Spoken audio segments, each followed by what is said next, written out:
The morning my husband slid a manila envelope across the breakfast table and said, "You're terminated. Sign here." I was holding a cup of Earl Grey tea in the mug our daughter Phoebe had painted at summer camp when she was 6. It had a lopsided daisy on it and the words, "Best Mom." I looked at the envelope. I looked at him. I looked at the envelope again. And I picked up the pen. But I didn't sign. Not yet. Because Warren didn't know what I'd spent the last 4 months doing, while he thought I was just his obedient little office wife. Let me take you back.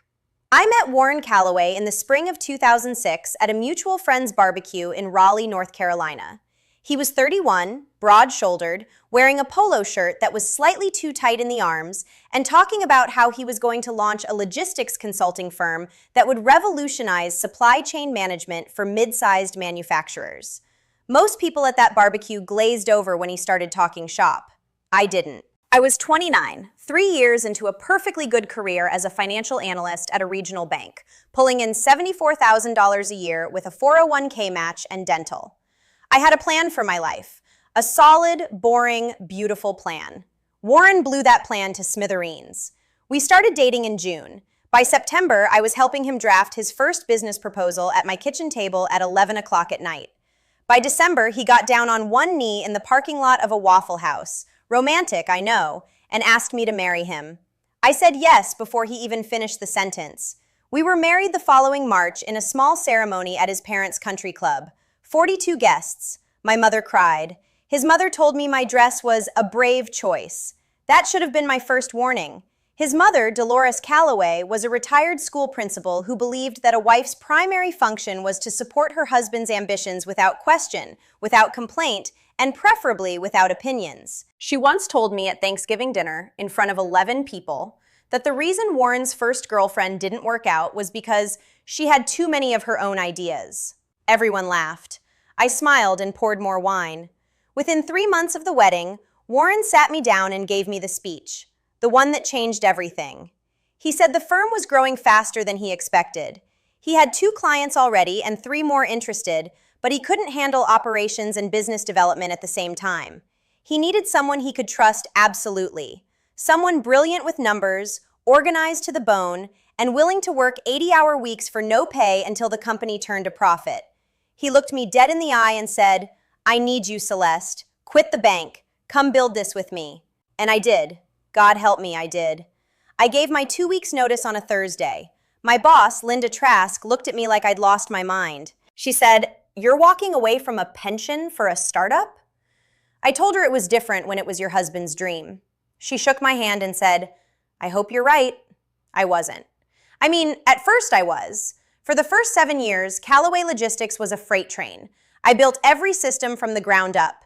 I designed the invoicing templates. I negotiated our first office lease, a 1,200 square foot space on Capitol Boulevard that smelled like carpet glue and ambition. I hired our first 3 employees, Marcus, a warehouse coordinator who could move freight with his eyes closed, Janet, a part-time receptionist who became our full-time office manager within 6 months, and Ricky, a driver who ended up staying with us for 9 years. I set up payroll, managed accounts receivable, handled quarterly taxes, wrote the employee handbook, created the client onboarding process, and personally answered every customer service call for the first 2 years because we couldn't afford a dedicated line. I was the person who sat on hold with the IRS for 3 hours when our EIN paperwork got lost. I was the one who drove to Kinko's at midnight to print pitch decks because our printer broke. I was the one who sweet-talked our landlord into giving us an extra month when we couldn't make rent in February of 2009 because the recession nearly wiped us out. Warren would later present the client onboarding process at an industry conference as something he developed over years of careful refinement. He forgot to mention my name. I was sitting in the 3rd row. I clapped politely. That's what you do when you're the wife. By 2013, we had 18 employees and $2.4 million in annual revenue. By 2016, 31 employees and $5.7 million. I was the one who landed the Hargrove manufacturing contract, the single biggest deal in the company's history at that point, worth $840,000 over 3 years. I flew to Cincinnati, sat in a boardroom with 7 men in suits, and pitched them for 90 minutes straight while Warren was at home with a sinus infection watching college football. When I got back with the signed contract, he said, "Great job, babe," and went back to the game. My title at the company was Operations Director. My salary, when I finally started taking one in 2011, was $62,000, less than what I'd been making at the bank 5 years earlier. Warren's salary was $185,000. When I brought up the discrepancy, he said we needed to keep overhead low and that it was our money anyway. When I pushed further, he got quiet, the way he always did when he was angry but didn't want to yell. "Don't make this about money, Celeste. We're building something together." Together. That word did a lot of heavy lifting in our marriage. It did all the lifting, actually. Because together meant I worked 70-hour weeks and he played golf on Saturday mornings. Together meant I was the one pulling all-nighters before tax season while he went to bed at 10. Together meant his name was on the door and mine was on every spreadsheet nobody ever saw. He was the face, I was the engine. And engines don't get applause. I should tell you about Phoebe. She was born in 2010, right in the middle of the chaos.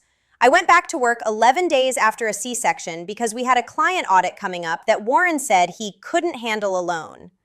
I sat at my desk with stitches still healing, pumping breast milk in a supply closet between spreadsheets. When Phoebe started kindergarten, I was the one who left work to pick her up every day at 2:45, then brought her back to the office where she colored in the break room until 6. Warren would stroll by, kiss her on the head, and say, "Daddy's busy, sweetheart." She grew up thinking that was normal, that Daddy was always busy and Mommy did everything else. Mommy packed the lunches. Mommy went to the parent-teacher conferences. Mommy stayed up until midnight helping with the solar system diorama that was due the next morning. Mommy drove her to ballet and soccer and Girl Scouts and the orthodontist. Warren showed up for the recitals, sometimes, and acted like he deserved a standing ovation for being present. The thing that still stings the most? Phoebe once drew a picture of our family in 2nd grade. The teacher sent it home in her backpack. In the picture, I'm standing next to a big building with a briefcase. Warren is on a golf course, and Phoebe drew herself in the break room with crayons. That picture is still in a box in my closet. I can't throw it away, but I can't look at it either. Now let me tell you about how the discovery happened, because it wasn't one moment. It was a slow unraveling, like pulling a thread on a sweater you've worn for 15 years, and watching the whole thing come apart in your hands. It started in September of 2021. Warren hired a new VP of Business Development named Tessa Langford. She was 32, freshly divorced, with a marketing degree from Duke and a smile that could light up a parking garage. I remember thinking she was impressive, polished, sharp, the kind of woman I might have been friends with in another life. Within 2 months, the dynamic shifted. Warren started staying late. Not unusual for him, but the pattern changed. It was every Tuesday and Thursday precisely. He started locking his phone. He got a new cologne, something woodsy and expensive that I hadn't bought. He bought 3 new dress shirts from Nordstrom without telling me, which might sound trivial, but in 15 years of marriage, I had bought every piece of clothing that man owned. He signed up for a gym membership at Lifetime Fitness, $89 a month, and started running in the mornings, which in 14 years of marriage, he had never once done. He lost 12 pounds in 2 months and started tucking in his shirts again. I told myself I was being paranoid. I told myself I was tired, hormonal, stressed from the quarterly reports. My best friend Lorraine said, "Maybe he's just going through a midlife crisis. Some men buy a Corvette. Some men buy a gym membership." I wanted to believe her. I wanted to believe it so badly that I almost convinced myself. Then came February of 2022. I was reconciling the corporate credit card statements, something I'd done every month for 14 years. And there it was, a charge for $1,247 at the Umstead Hotel and Spa, Cary, North Carolina. One night. The date was January 28th. Our company didn't have any clients in Cary. I checked Warren's calendar. January 28th was marked as Site Visit, Greensboro. Greensboro is an hour and a half from Cary. The Umstead is a 5-star luxury resort. My hands were shaking, but I didn't say a word. Not yet. I went back through 6 months of statements. What I found made my stomach drop through the floor. There were dinners at Heron's Restaurant, $380, $420, $510. On nights Warren told me he was working late. There were Uber charges from Tessa's apartment complex back to our office parking lot at 1, 2 in the morning. There was a $3,200 charge at a jewelry store in Cameron Village. I never received any jewelry. I sat in my car in the company parking lot for 35 minutes, staring at the printouts. The numbers didn't lie. They never do. That's the thing about being a financial analyst. You can gaslight me with words, but you cannot gaslight a spreadsheet. I didn't cry. I wanted to. Every cell in my body wanted to collapse. But somewhere between the 7th and 8th page of receipts, something clicked over inside me. A switch. Cold. Mechanical. Precise. The same switch I used to flip when a client's books were a mess and I needed to find every misplaced penny. I was going to find every misplaced penny here, too. I called a divorce attorney the next morning. Not just any attorney. I called Marguerite Soto. If you're from the Triangle area, you know that name. She's the woman who got the Hensley wife $4.2 million in the most publicized divorce in Wake County history. Her retainer was $15,000. I paid it from a savings account Warren didn't know existed. Money I'd been quietly setting aside from freelance bookkeeping I did on weekends. $23,400 in total. My emergency fund. My escape hatch I didn't even know I'd been building. Marguerite sat across from me in her office on Glenwood Avenue and said something I'll never forget. She said, "Celeste, you didn't just work for that company. You are that company, and we're going to make sure everyone knows it." For the next 4 months, I played the performance of my life. I smiled at Warren across the dinner table. I asked about his day. I even made small talk with Tessa at the office, complimenting her blazer while I was quietly documenting every hour I'd worked, every client I'd brought in, every system I'd built, every email that proved I was the operational backbone of Callaway Logistics. Marguerite's paralegal, a terrifyingly efficient woman named Diane, helped me compile what we called the binder. It was 340 pages, 14 years of evidence, my original business proposals in my handwriting, the Hargrove contract with my signature, emails where Warren asked me to handle entire departments, pay stubs showing the salary disparity, corporate card statements showing his affair funded by company money, screenshots of Tessa's Instagram, a ski trip to Aspen in March that coincided exactly with Warren's supply chain conference in Denver. There was no conference, I checked. I also discovered something else during those 4 months, something that turned my blood to ice. Warren had been meeting with a corporate attorney. He was restructuring the company's ownership, quietly moving shares, adjusting operating agreements, preparing paperwork that would reduce my equity stake from the 35% I held to 4%. He was going to push me out of my own company and make it look like a standard corporate restructuring. That's when the envelope landed on the breakfast table. "You're terminated, sign here." He said it so casually, like he was asking me to pass the butter. He had that look on his face, the one he wore when he just closed a deal, satisfied, superior. He said the board, which was just him and his college buddy Phil Dawson, had decided the company needed to go in a new direction, that my role was no longer aligned with the firm's strategic vision. He said Tessa would be assuming my responsibilities. I bet she would. He pushed the envelope closer.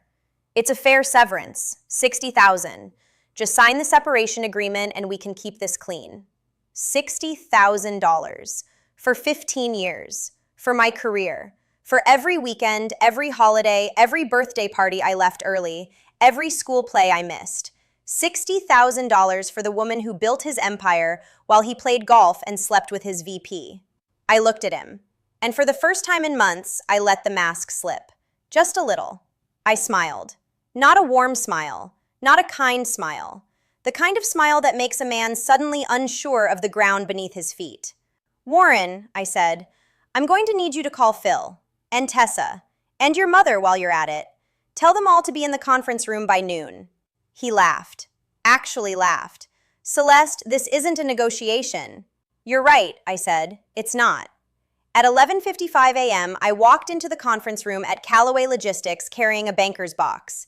Inside was the binder. Marguerite Soto walked in behind me, heels clicking on the tile like a countdown.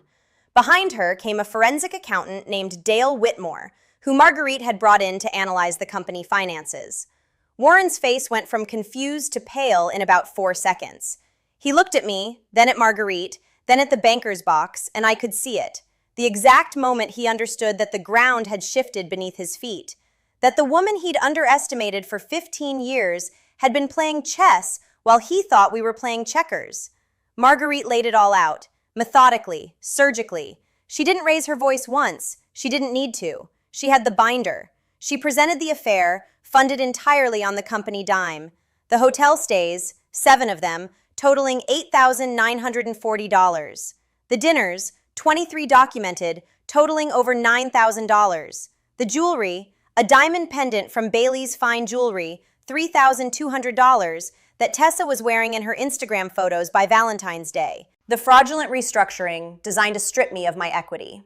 The fact that North Carolina is an equitable distribution state and that I had documentation proving I was responsible for at least 60% of the company's operational success. Every contract I'd negotiated, every system I'd built, every client relationship I'd maintained while Warren was off having his little adventure. Then Dale spoke. He explained that Warren had been siphoning company funds into a personal account, $127,000 over 18 months, to fund his lifestyle with Tessa. He'd also inflated his own salary by $40,000 without board approval, which, since the board was him and Phil, wasn't exactly rigorous governance. Phil Dawson sat there with his mouth open like a fish on a dock. And then there was Tessa.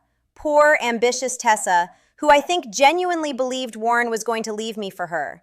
She sat in that conference room and watched her future dissolve. Marguerite informed her that as a recipient of misappropriated corporate funds, the trips, the gifts, the jewelry, she could potentially be named in a civil suit. Tessa's face went from tan to chalk. She resigned by email that evening. Warren tried to talk. He tried the old playbook. Celeste, let's not do this here. Let's go home and talk about this like adults. Then, when that didn't work, he tried anger. You went through my personal accounts? That's a violation of my privacy. Marguerite shut that down with one sentence. Company credit card statements are company property, Mr. Calloway. The divorce was finalized in October of 2022. Here's what I walked away with. 51% ownership of Calloway Logistics, which Marguerite argued was appropriate given my foundational role and Warren's financial misconduct. Full custody of Phoebe, who was 12, and had already told the guardian ad litem that she wanted to live with me. The house, a 4-bedroom colonial in North Hills that we bought in 2014 for $485,000 and was now worth $720,000. Warren was ordered to pay $3,400 a month in child support and $2,100 in alimony for 5 years. He also lost his position as CEO of his own company, the one I built. Because when you own 51%, you get to make that call. I hired a new CEO, a woman named Judith Crane, who'd spent 20 years at FedEx Logistics and didn't suffer fools. Under her leadership and my continued oversight as majority owner, revenue jumped to $9.1 million within 18 months. Warren moved into a 2-bedroom apartment off Buck Jones Road, the kind with beige carpet and a view of the parking lot. Last I heard from Lorraine, who heard it from someone at the gym, he was doing freelance consulting and had started a LinkedIn page where he described himself as a serial entrepreneur and visionary leader. I almost choked on my coffee when I read that. Visionary. The man who couldn't find the paper clips in his own office for 15 years. The man who once asked me to explain what EBITDA meant. Twice. Tessa, for her part, landed on her feet. She moved to Charlotte and took a marketing job at a tech startup. I don't wish her ill. She was 32 and ambitious, and she made a terrible choice, but she wasn't the one who stood in front of God and 42 guests and promised to love me until death do us part. That was Warren. And Warren made his choice. Dolores, his mother, called me once after the divorce was finalized. She said I had destroyed her son's life. I let her finish. Then I said, Dolores, your son destroyed his own life. I just kept the receipts. She hung up. We haven't spoken since. Phoebe is 14 now. She's in the 8th grade. She makes honor roll every semester and wants to be a veterinarian. She's got my stubbornness and, thankfully, my head for numbers. On Saturdays, she still comes to the office with me sometimes. Except now she doesn't sit in the break room coloring. She sits in my office, the corner one with the big windows that look out over the Raleigh skyline, and does her homework while I run the company that has my name on every contract, every system, every client relationship. Last month, I took her out for ice cream at Goodberry's. 2 scoops, cookie dough for her, butter pecan for me.